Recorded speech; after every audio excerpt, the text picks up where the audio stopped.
Welcome back to the deep dive. It is February 25, 2026. And if you take a look at the streets today, assuming you aren't stuck in traffic, of course, you see electric vehicles everywhere. Oh, yeah. Absolutely everywhere. Right. They are established. They are completely normal now. In fact, they are almost, I don't know, mundane. Mundane is actually a really good word for it. I mean, we are way past the early adopter phase at this Yeah. point. Yeah, the novelty wore off. Exactly. The Yeah. excitement of, oh, look, that car has no tailpipe. That is just gone.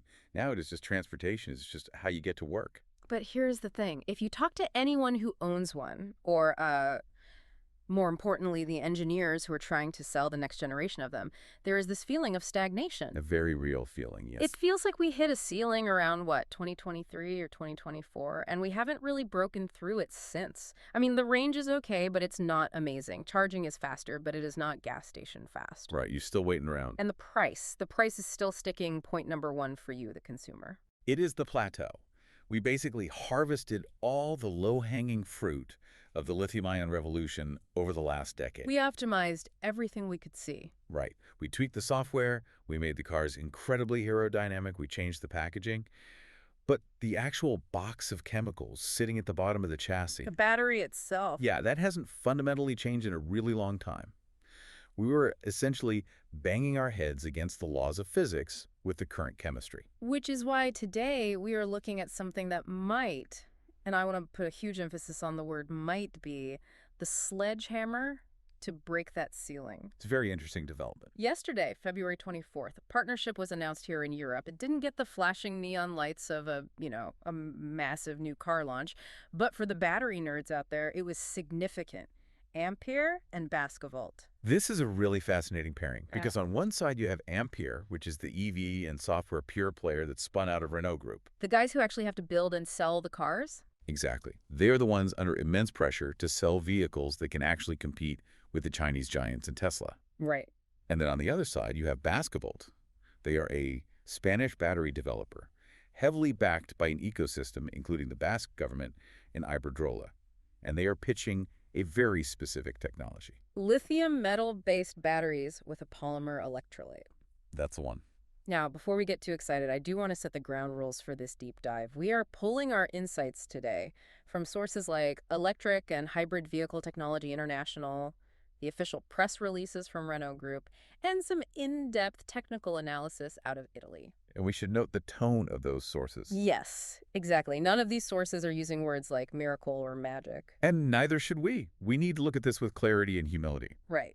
Our mission today is to understand exactly why these two companies are spending millions to team up and what this specific engineering shift actually means for you. Is this going to change the car in your driveway, or is it just another expensive science project? Well, to answer that, we have to talk about liquid. Liquid. Liquid. That is the villain of today's story. Okay, I love a good villain. Let's unpack that. The reason your EV in 2026 feels like it has hit a performance wall is largely because of the liquid electrolyte that is literally swishing around inside your battery cells. I think most people know a battery has a positive side and negative side and something in the middle. So the liquid is the thing in the middle. Essentially, yes. In a traditional lithium-ion battery, you have the cathode and the anode. To get energy out of it, you need lithium ions to swim between them. Currently, we use a liquid electrolyte as the swimming pool. The medium they travel through. Right. It is effective. It is proven. We've used it for years, but it has a very nasty temperament. Nasty how? Is it highly toxic? It's flammable, mostly. But the bigger issue for automotive performance is that this liquid places a hard physical limit on what materials we can use for the anode, the negative side of the battery. Okay, so the liquid dictates the hardware. Exactly. Ideally, we want to use pure lithium metal for the anode. Pure lithium is the holy grail for battery engineers. It is incredibly light. It holds a massive electrical charge. It is elementally perfect for this job. But we don't use it today. We use graphite mostly, right? We use graphite, which is basically carbon. Think of the graphite like a hotel. The lithium ions check in, they sit in their rooms, and they check out. The graphite structure itself is heavy, and it takes up a ton of physical space. Yeah. But it is safe. So what happens if we fire the graphite? If we strip away the hotel and just use a thin sheet of pure lithium metal in a liquid battery? You get disaster. Disaster meaning fire. Disaster meaning dendrites. Ah, dendrites. Yeah. I have seen this term all over the Italian technical analysis we reviewed. It sounds organic, almost like something you'd find in a brain. It does, but in a battery, it is strictly structural. When you charge a pure lithium metal battery that uses a liquid electrolyte, the lithium doesn't always plate back onto the surface in a nice, smooth layer. It gets messy. Very messy. It tends to form these microscopic, mossy, needle-like crystal structures. Those are dendrites, and they grow. Okay, and because they are growing inside a liquid, There's absolutely nothing to physically stop them. so these tiny little metal needles just keep growing and growing until... So they grow right across the liquid gap and stab the other side of the battery. Aww. Yeah. Short circuit, massive heat release, thermal runaway. So just to summarize this for you listening, because of these little growing needles, we can't use the absolute best material, the pure lithium metal. We have to stick with the heavy graphite hotel just to keep the chemistry from shorting out. You've got it perfectly. And that is why our cars today are so heavy and why they have a ceiling on how much energy they can hold. That is the liquid limit. We're carrying around hundreds of pounds of dead weight, the graphite, just to manage the safety of the chemistry. If you want to increase the range of a current EV right now, you basically just have to make the battery physically bigger and heavier. It's a game of diminishing returns. Enter Basquevolt. Their whole pitch, according to their press releases, is that they have found a way to use the pure lithium metal safely. And the key to their tech is getting rid of the liquid swimming pool entirely. Precisely. They are replacing that flammable liquid electrolyte with a solid polymer composite. A polymer. So in plain English, a plastic. In layman's terms, yes. It's a highly engineered, conductive plastic solid. This is what the industry means when they talk about the solid-state shift. Right, solid state. We hear that all the time. But the polymer part is specific to Basquevolt's approach. Some other companies are trying to use ceramics, almost like pottery, but those can be very brittle. Basquevolt is betting their money on polymers. Okay, so help me visualize this. Imagine I am a lithium-ion. Instead of swimming through a pool of liquid, I am now moving through a block of plastic. Think of it more like moving through a dense gel or a solid matrix. But here is the crucial part. That solid polymer acts as a physical barrier. Remember those dendrites, the little pointy needles? Battery killers? Right. They can easily grow through a liquid, but they really struggle to push their way through a solid block of polymer. The polymer suppresses them. It physically prevents them from bridging that gap. Oh, I see. So because the solid plastic physically stops the needles from stabbing the other side, you can finally fire the graphite. Exactly. You don't need the heavy hotel anymore. You can just use the pure lithium metal anode directly. And that is where the numbers completely change. Because you have removed the heavy graphite and you remove the liquid, you drastically increase the energy density of the cell. You can pack way more power into the exact same physical space. Which means, as a driver, I can either have a car with the same range that is significantly lighter, or a car of the same weight that goes way, way further on a single charge. Exactly. And it is not just about density either. It is about thermal stability, safety. A solid polymer doesn't leak. It is far less flammable than the volatile organic solvents we use in liquid batteries today. So you don't need as much heavy steel armor wrapping around the battery pack to protect it in a crash. Right. It creates this virtuous cycle of weight loss for the entire vehicle. Plus, better thermal stability usually translates to faster charging capabilities. Okay, I have to admit, this all sounds fantastic, but I feel like I have been hearing about solid-state batteries since, 2015? Every single year, someone publishes a paper and says, it's almost here. Why is this specific announcement from Ampere and Basquevolt any different? Why should we care about a press release from yesterday? Skepticism is totally healthy here. You are right, the battery industry has a long history of overpromising. But what stands out about this Ampere-Basquevolt deal in the sources is the stage of development they are at. They aren't just announcing a concept drawing. No, they have actually been working together for over 12 months in secret before this public announcement.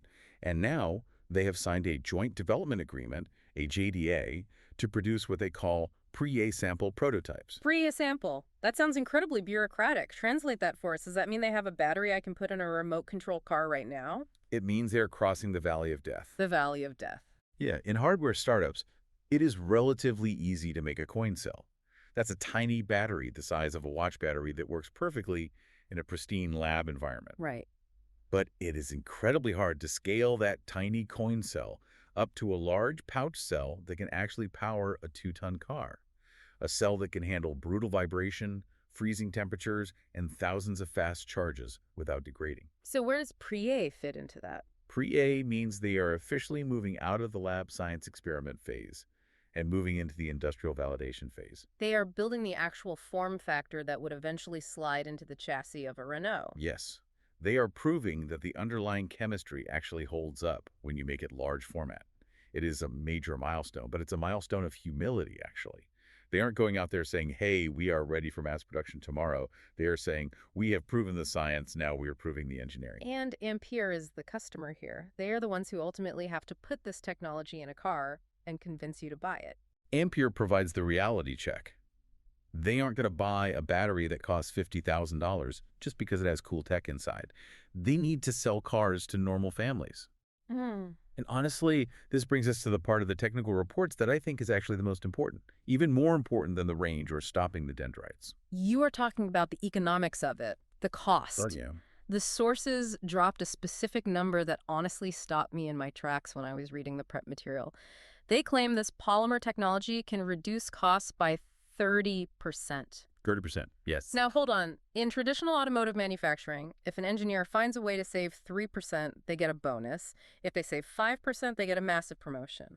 30%, that sounds like a fake marketing number. How do you cut 30% of the cost out of a battery just by swapping the liquid for a solid? I had the exact same reaction when I first read it. I really had to dig into the manufacturing analysis to understand the claim because you're completely right. 30% is a disruptive industry-shaking number. It turns out current liquid batteries are just incredibly high maintenance to build. High maintenance, how? Walk us through the factory floor. Okay, think about a standard gigafactory. You have to build the empty cell, and then you have to literally inject this toxic, highly flammable liquid into it. Like filling a water balloon. Yes, but a highly sensitive one. That means your factory needs incredibly complex piping, massive automated safety systems, and huge dry rooms. Dry room. Rooms with zero humidity. Because if the liquid electrolyte touches any moisture in the air, it reacts violently. So just constructing the building itself is astronomically expensive. Incredibly expensive. But it gets worse. Yeah. After you fill the battery with liquid, you can't just ship it. You have to do something called formation and aging. What does that mean?